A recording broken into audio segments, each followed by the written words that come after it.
The sky burned orange and red as another bomb fell from space. Governor Thiessen watched from the window of the underground shelter.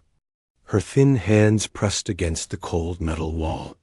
Above her, on the surface of Sereth 4, her people were dying. The Velathi were not fighters. They had never been fighters. For 10,000 years, they had lived in peace. They built beautiful cities. They grew food. They made art and music. They had no weapons, no armies, no warships. They had believed the galaxy was a safe place. They were wrong. The Kreth Dominion had come 6 days ago. Their warships filled the sky like angry insects. Their soldiers marched through the cities with weapons that turned buildings to dust. They wanted slaves. The Velathi were small, weak, and easy to control. Perfect slaves for the Kreth minds. Thiessen closed her 4 eyes and tried not to cry. Crying would not save her people. Nothing would save her people. "Governor," said a young officer named Relis. His voice was shaking. "We have sent the distress signal to every species in range. We have begged for help, and—" Thiessen asked. She already knew the answer. The Althrani calculated the risk. They say helping us is too dangerous. Relis looked at his tablet with trembling hands. The Morvith Collective says their treaty does not allow them to fight. The Jalith Consortium sent ... prayers. Thiessen laughed. It was not a happy laugh. It was the laugh of someone who had lost all hope. Prayers. My people are being taken as slaves, and they send prayers. She walked to the communication station. The screens showed the same terrible news from every city. Kreth soldiers breaking into homes. Velathi families being dragged to transport ships. Children crying for their parents. Old people falling in the streets. The Galactic Council had rules. The Council had laws. The Council had meetings and votes and discussions. But the Council had no courage. When a powerful species like the Kreth attacked a weak species like the Velathi, the Council looked away. They always looked away. How many have they taken? Thiessen asked. 40,000, Relis whispered. Maybe more. We cannot count them all. Thiessen put her hand over her heart. 40,000 of her people, taken to work in dark mines until they died. Their children would be born as slaves. Their grandchildren would never know freedom. She had tried everything. She had called every species she could reach. She had offered money, resources, anything they wanted. But no one was coming. The galaxy was full of civilizations, and not one of them cared enough to help. The Kreth knew this. That was why they attacked weak species. They knew no one would stop them. They knew the Council would write angry letters and do nothing. They knew that power was the only law that mattered.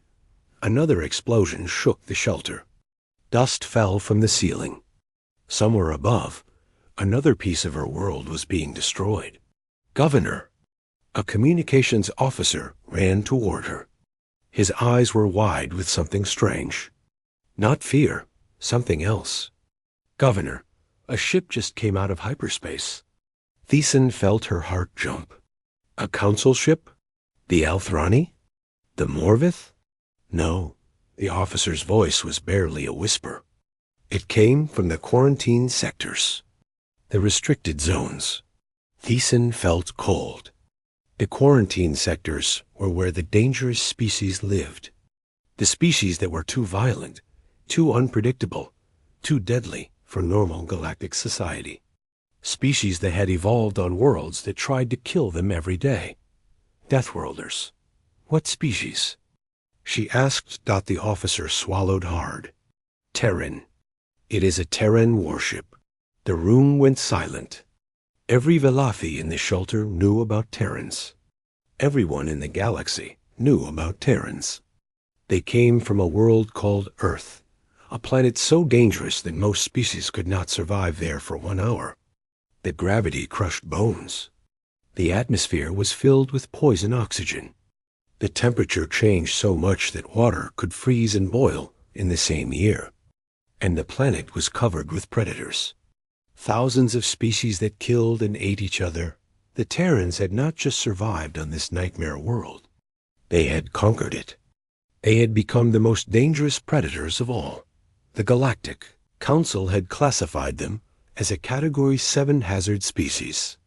They were kept away from the rest of the galaxy. They were watched. They were feared. And now one of their ships was here. What do they want? Thiessen asked. They ... The officer looked at his screen. They are asking about the distress signal. They want to know who is attacking us. Thiessen did not know what to feel. Hope? Terror? The Terrans were not known for kindness. They were known for violence. Stories said they had nearly destroyed their own planet with wars. Stories said they would fight anyone, anywhere, for any reason, but they had also answered the signal. Every other species in the galaxy had ignored the call for help. The Terrans had come. Show me the ship, Thiessen ordered. The main screen changed to show the Terran vessel. It was small, very small. The Kreth had 43 warships in orbit. This was just one ship, old and worn, with burn marks on its hull from previous battles. That is all? Relis asked. One ship against the entire Kreth fleet? Thiessen studied the image. The ship was called the TCS Prometheus. She did not know what that name meant, but something about it felt important. The vessel moved slowly toward the planet, ignoring the massive Kreth fleet that surrounded it. They are insane, Relis said. The Kreth will destroy them in minutes. Maybe, Thiessen said. But she could not stop staring at the little ship. There was something about the way it moved. No fear, no hesitation. It flew straight toward the enemy, like a creature that had never learned to be afraid. Her communication panel beeped. An incoming message from the Terran ship. Thiessen pressed the button with a shaking hand. A voice filled the room. It was a female voice, calm and strong.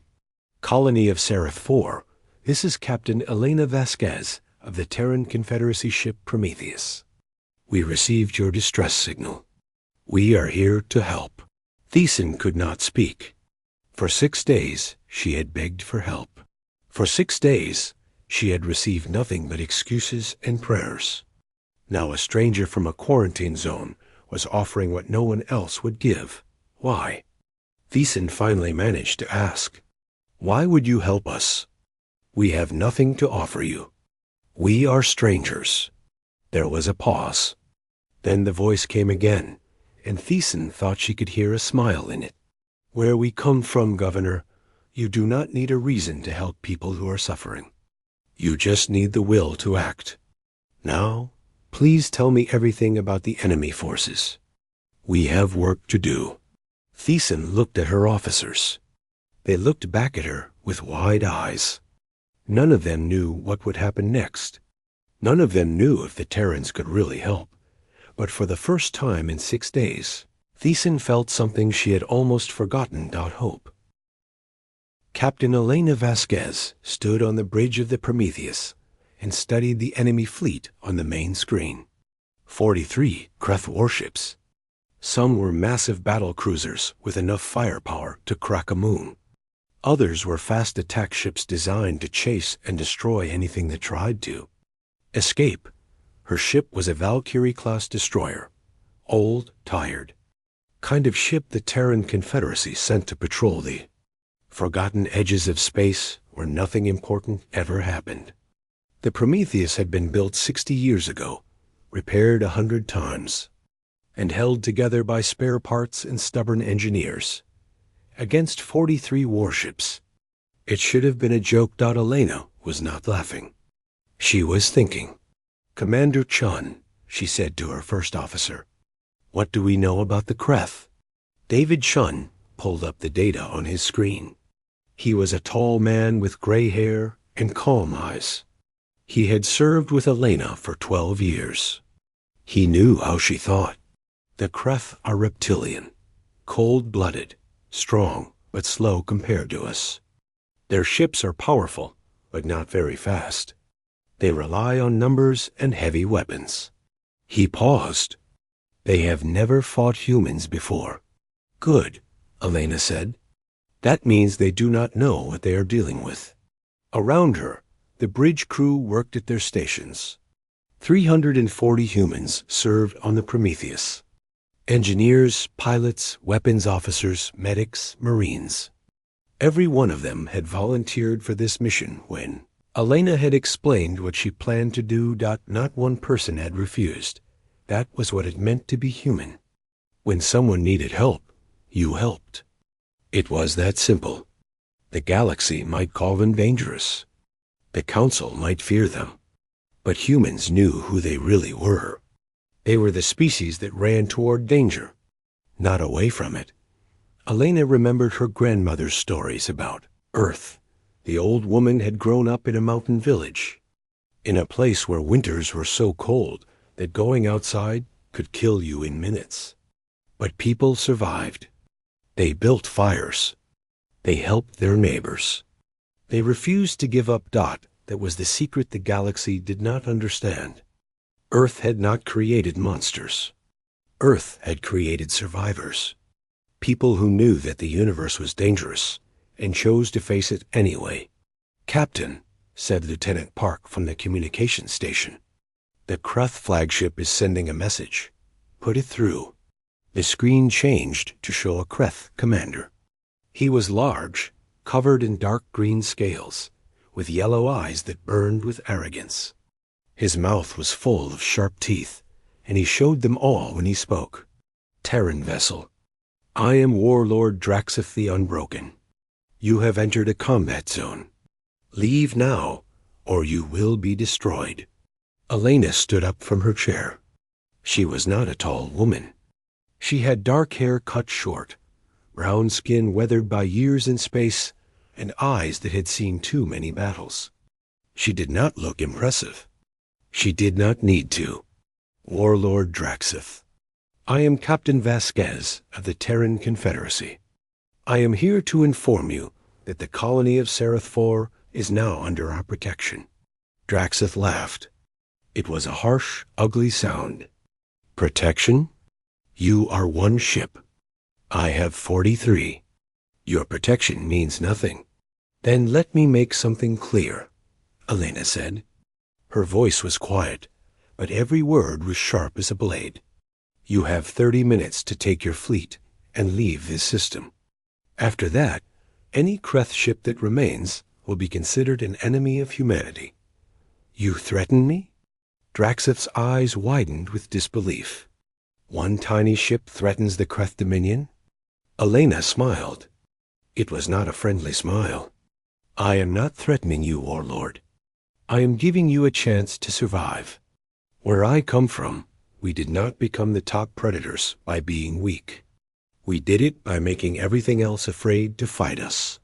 "Your species is insane," Draxith snarled. "Maybe," Elena agreed. "But we are also very, very good at war. You have 30 minutes. She cut the transmission. The bridge was silent.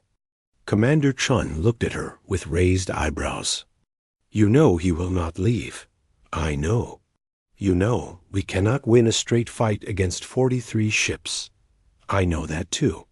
Chun nodded slowly. He had served with Elena long enough to know that she always had a plan. "So what do we do?" Elena turned to face her crew. These were her people, her family. Some of them would die today. She knew that. They knew that. And they were still here. "Listen carefully," she said. "The Kreth have never fought humans. They do not know how we think. They do not know our history. They see one ship and 43 ships, and they think the math is simple." She walked to the tactical display and began pointing at the enemy formation. "But war is not math. War is will. War is courage. War is making the enemy so afraid that they forget how to fight." She looked at each of her officers. "We are going to hurt them so badly that they never forget this day. We are going to show them what happens when they prey on the weak. And the colony? Lieutenant Park asked. The colony survives, Elena said. No matter what happens to us. No matter what it costs. Those people down there called for help, and we answered. That means something. That means we do not stop until they are safe. She returned to her chair and sat down. On the screen, the Kreth fleet was forming into attack position. 43 ships against 1. The odds were impossible, but Elena Vasquez had studied human history. She knew about the 300 Spartans who held a mountain pass against an army of thousands. She knew about the defenders of the Alamo, who fought to the last man. She knew about the pilots who flew into battle, knowing they would not come back. Humans had always done impossible things. That was what made them human. All hands, she announced over the ship-wide channel. This is the captain. In a few minutes, we will be going into battle against an enemy that outnumbers us 43 to 1. They think we are crazy. They think we are going to die. She paused, and when she spoke again, her voice was iron. They are wrong. Today, we show the galaxy what Deathworlders can do.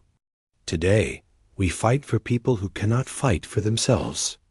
Today, we remind the universe why they should never underestimate humanity. A roar went up through the ship. In the engine rooms, in the weapons bays, in the marine barracks, her crew shouted their answer. They were not afraid. They were ready. Helm, Elena ordered. Take us in.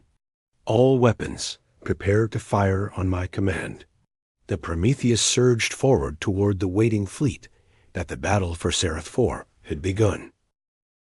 Warlord Draxith watched the human ship approach on his command screen.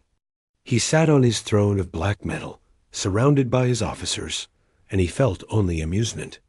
The Terran captain was clearly mad. No sane commander would challenge a fleet of 43 warships with a single destroyer. The humans are strange creatures, he said to his second-in-command, a scarred old warrior named Krethus. They live on a death world.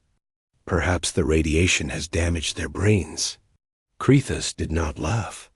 He was studying the data files on humans with worried eyes. My lord, the reports about Terrans are ... troubling. Reports written by cowards. Draxith waved his clawed hand. The Council fears everything that is different. The humans are just another species. Meat and bone. They bleed. They die. The reports say they do not stop fighting, even when wounded, even when dying. Krethus looked up from his screen. They call it ... stubbornness. Stubbornness will not stop plasma cannons. Draxith stood up from his throne. He was massive, nearly 3 meters tall, covered in thick scales that could stop a blade. He had conquered 12 worlds. He had broken armies. He had never known defeat. One human ship did not frighten him. Signal all vessels, he commanded. Destroy the Terran ship. Make it quick. We have slaves to collect. The Kreth fleet moved into attack formation. 20 ships spread out to surround the Prometheus. The others held back, ready to cut off any escape. It was a simple tactic. The human ship would be caught in a crossfire and torn apart in seconds. But the Prometheus did not try to escape. It accelerated straight toward the center of the Kreth formation. What are they doing? Draxith demanded. On the screen, the human ship was picking up speed. Faster and faster. It was heading directly for the largest group of Kreth vessels, as if it wanted to crash into them. They are attacking, Krethus said. His voice was confused. They are actually attacking. The first Kreth ships opened fire. Bright beams of plasma shot through space toward the tiny destroyer. Any normal ship would have been destroyed instantly. The Prometheus dodged. It moved in ways that should not have been possible. The ship twisted and spun, slipping between the plasma beams like a fish swimming through water. The Kreth gunners tried to track it, but their targeting computers could not predict where it would go next. Because the human pilots were not following any pattern. They were improvising. They were doing things that no computer would ever suggest, because the moves were too dangerous, too unpredictable, too insane. How are they doing that? Draxith shouted. Their ship should be breaking apart from those maneuvers. Krethus was pale beneath his scales. Humans can survive acceleration that would kill us. Their bodies are different, stronger. The Prometheus reached the first group of Kreth ships and opened fire. Its weapons were not as powerful as the Kreth cannons, but the human gunners did not miss. Every shot hit something important. Engines, weapon systems, sensor arrays. 3 Kreth ships went dark in the first minute. Impossible, Draxith breathed, but it was not impossible. It was humanity. The Prometheus flew through the Kreth formation like a predator among prey. It attacked, dodged, attacked again. The Kreth ships tried to coordinate their fire, but the human vessel was too fast, too unpredictable. Their shots hit their own ships as often as they hit the enemy. Then the human captain did something that Draxith would never forget. The Prometheus flew directly alongside a Kreth battlecruiser and matched its speed. For a moment, the 2 ships flew together, so close that their shields were almost touching, and then armored figures launched from the human vessel, boarding parties. The humans were boarding his ships. They have warriors in powered armor, Krethus reported, his voice shaking now. They are cutting through the hull of the Ravager. Kill them. Draxith roared. Send soldiers to stop them. But stopping humans in close combat was not easy. The Kreth were strong, but humans had spent millions of years fighting predators with their bare hands. They had evolved to be persistence hunters, to chase their prey until it collapsed from exhaustion. They felt pain but kept fighting. They got injured but did not stop. Reports flooded in from the Ravager. Human soldiers were moving through the corridors, fighting with weapons and fists and anything else they could find. Kreth warriors twice their size were falling. The humans showed no fear. When one fell, the others fought harder. In 20 minutes, the Ravager went silent. Draxith stared at his screen in disbelief. The humans had captured one of his largest ships with a boarding party. In the middle of a battle. This was not how war was supposed to work. You destroyed your enemies from a distance with overwhelming firepower. You did not jump onto their ships and fight them with your hands. But humans did not care about how war was supposed to work. They only cared about winning. Warlord, an officer called out. The human captain is sending a message. On all frequencies. Captain Vasquez's face appeared on every screen in the fleet. She was standing on a bridge that was not hers. She was standing on the bridge of the Ravager. Warlord Draxith, she said. Her voice was calm. Too calm. Your ship is now under my control. Its weapons are pointed at your flagship. Draxith felt something he had not felt in 100 years. Fear. You have lost 4 ships in 30 minutes, Vasquez continued. We have lost nothing but time. This is your final warning. Leave this system now, or I will take every ship in your fleet, one by one. You are bluffing, Draxith growled. You cannot hold that ship. Maybe not, Vasquez admitted. But you cannot stop us from trying. And every time you attack us, we will make you pay. That is what humans do, Warlord. We do not give up. We do not surrender. We fight until the fight is over, one way or another. She leaned closer to the camera. Her eyes were burning with something that Draxith had seen in predators on his own world. The look of a creature that was not afraid of death. You came here to take slaves. You thought no one would stop you. But we are here now. And the only question is, how many of your warriors are you willing to lose? Draxith ended the transmission. His hands were shaking. His officers were staring at him, waiting for orders. He was Draxith, the Unbroken. He had never retreated from any battle, but looking at his fleet, at the burning ships, at the reports of human soldiers tearing through his crews, he realized something terrible. He had made a mistake. A very, very big mistake. The battle raged for 3 hours. Warlord Draxith did not retreat. He could not. To retreat from a single ship would destroy his reputation forever. So he threw his entire fleet at the Prometheus, determined to crush the humans with pure numbers. But the humans would not break. Captain Elena Vasquez fought from the bridge of her ship, coordinating every attack, every defense, every desperate maneuver. Around her, the Prometheus was falling apart. Hull breaches on 4 decks. Fire in the engine room. Half the weapon systems destroyed, but they were still fighting. Hull breach on deck 7. An officer shouted, "We are losing atmosphere." "Seal it," Elena ordered. "Reroute power from non-essential systems." "Captain, there are no non-essential systems left." Elena gripped the arms of her chair. The ship shook as another plasma beam hit the hull. Sparks flew from damaged consoles. The lights flickered and dimmed. They had destroyed 11 Kreth ships, 11, with 1 old destroyer against 43 warships. It should have been impossible. But human pilots flew with inhuman skill, pushing themselves and their ship beyond every limit. Human gunners hit targets that Kreth computers said were unhittable. Human engineers kept broken systems, running through pure stubbornness and creative repairs. And human marines were still boarding enemy vessels, fighting hand-to-hand in the dark corridors of Kreth, warships. But it was not enough that the Prometheus could not survive much longer. Too many systems were failing. Too many crew members were injured or dead. The ship was bleeding, and soon there would be nothing left.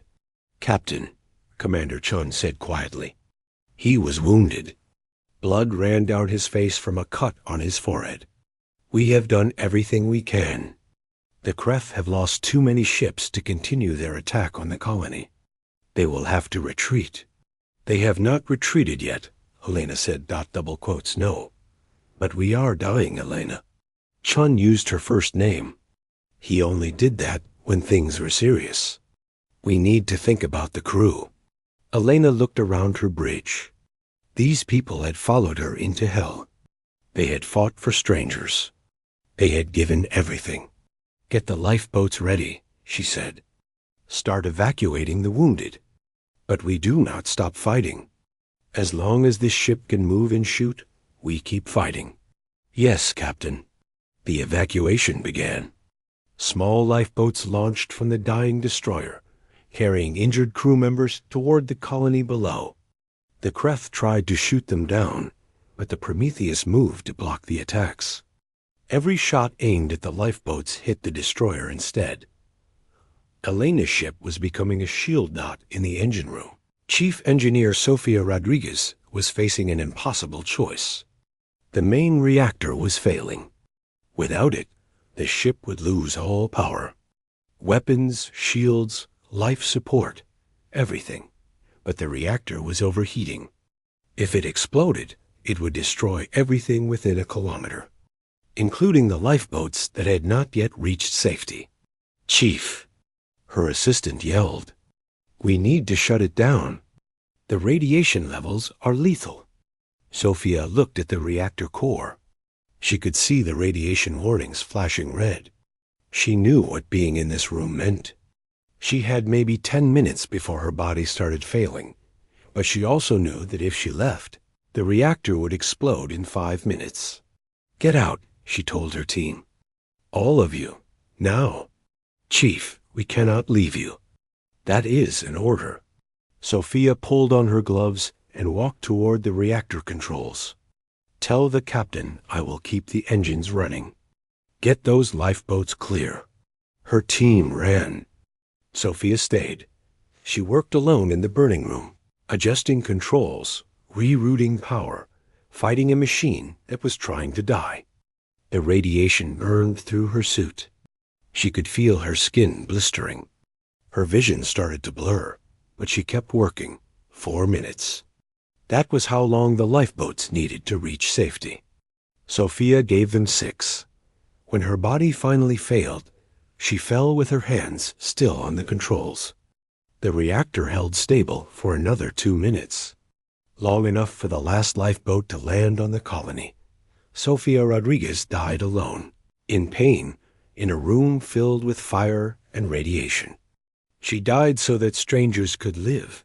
That was what it meant to be human. On the bridge, Elena received the news.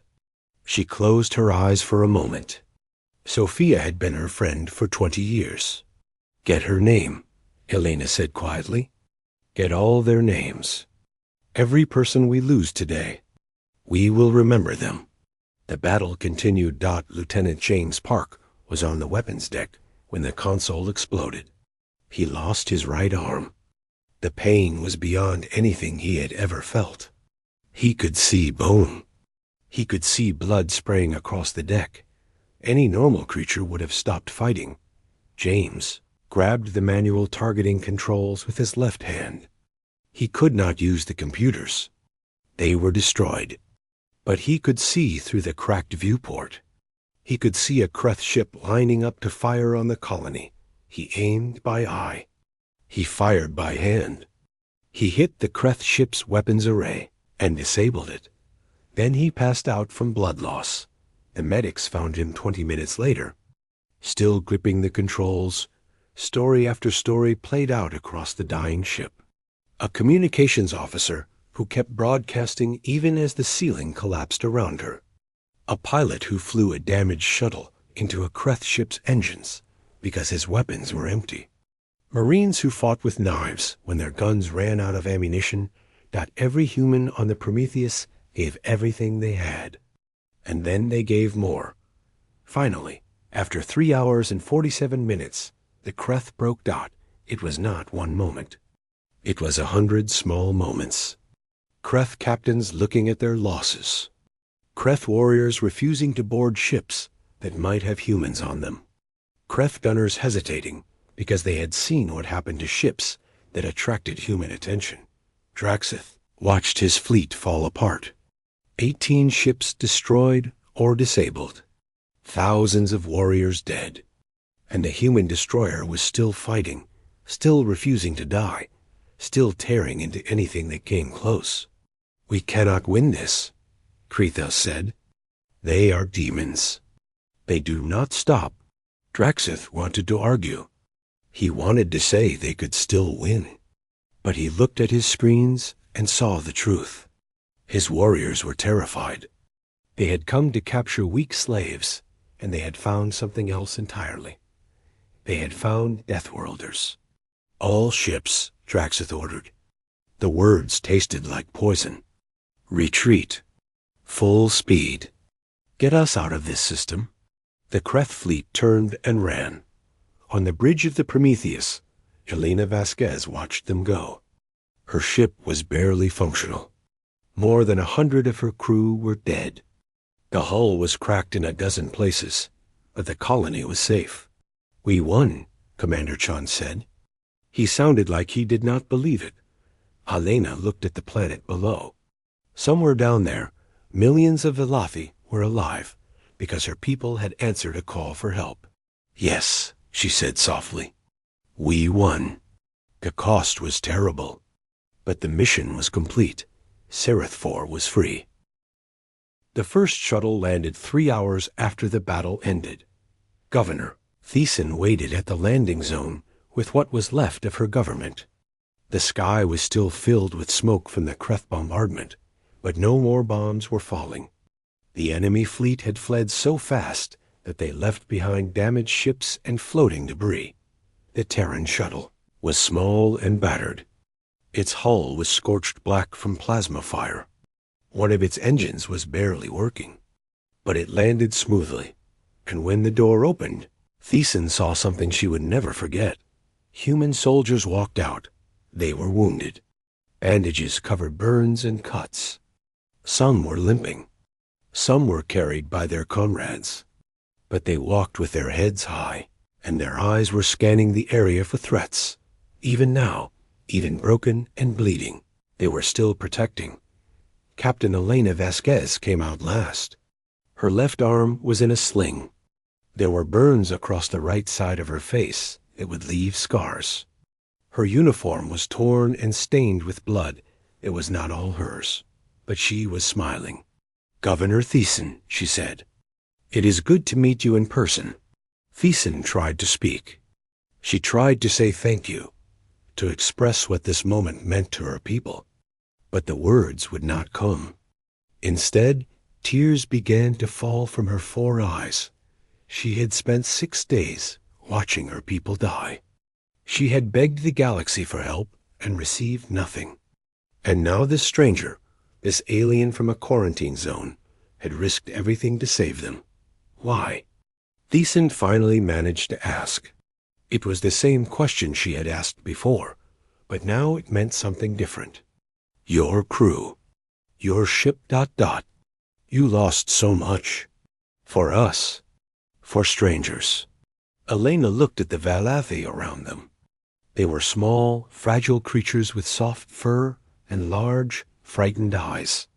They had no weapons, no defenses. They were the kind of species that the galaxy chewed up and spit out, but they were people.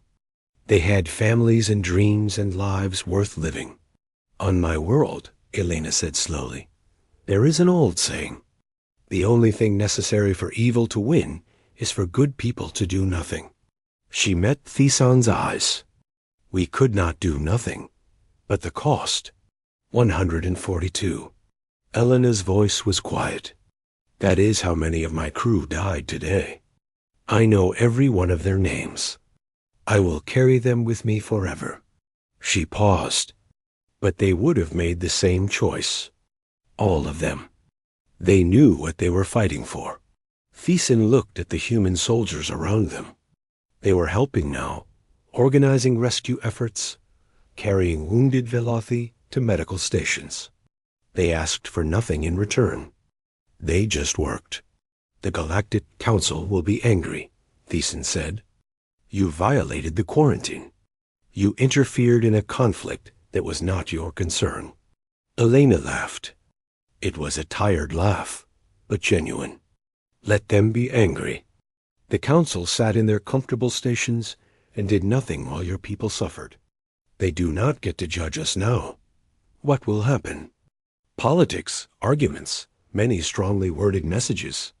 Elena shrugged with her good shoulder. "But here is what else will happen, Governor. The story of today will spread.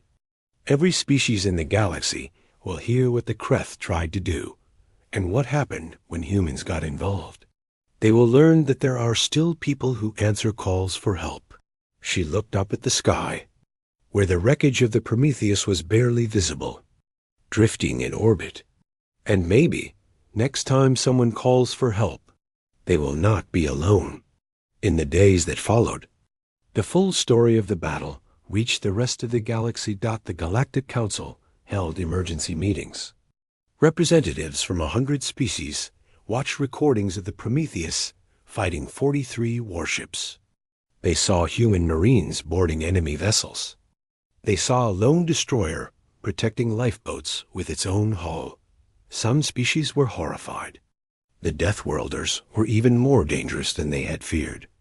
The quarantine must be strengthened. But other species saw something different. They saw a people who would fight for strangers. They saw courage that did not ask for payment.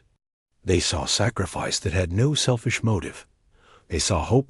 Within 6 months, 47 species had sent messages to the Terran Confederacy asking about alliance. Not because they wanted protection, although they did, but because they wanted to be part of something better than the cold calculations of the Council. The Kreth Dominion grew quiet. Warlord Draxith never spoke of the battle publicly, but his reputation was destroyed. The warrior who had never known defeat had lost to a single ship. Worse, he had run away, the slaves he had taken from other worlds were quietly released. Not because the Kreth had become good, but because they had become afraid. If humans would fight this hard for strangers, what would they do for friends? On the colony of Seraph IV, the Valafi built a monument. It was a simple stone pillar in the center of their capital city, carved with human words. They came when no one else would. They fought when no one else would. They died so we could live. Below those words were 142 names, and at the bottom, the words that every Valafi child would learn: remember the humans. Remember the Prometheus. Remember what courage looks like. 2 years later, a new ship was built. The TCS Prometheus II was larger, faster, and stronger than its predecessor.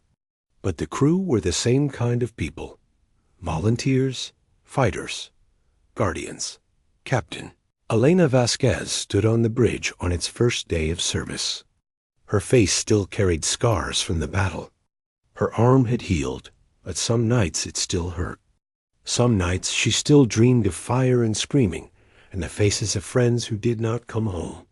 But she was still here, still fighting, still answering calls for help. The memorial wall behind her bridge displayed 142 names in steel. Engineers, pilots, Marines, officers, heroes. Beneath the names, an inscription: we came from a world that tried to kill us. We became the kind of people who refused to let that happen to anyone else. Elena touched the wall gently, feeling the raised letters under her fingers. We will make you proud, she whispered. Then she turned to her crew, the new generation of Deathworlders, and smiled. All right, people. We have a big galaxy out there, and a lot of work to do. Let us get started. The Prometheus II left Earth orbit and headed for the stars, somewhere in the darkness. Someone was calling for help, and humanity would answer again, always, forever. That was the promise written in their blood, carved into their souls, burned into the memory of every species that had ever underestimated them. The Deathworlders were watching, and the galaxy would never be the same.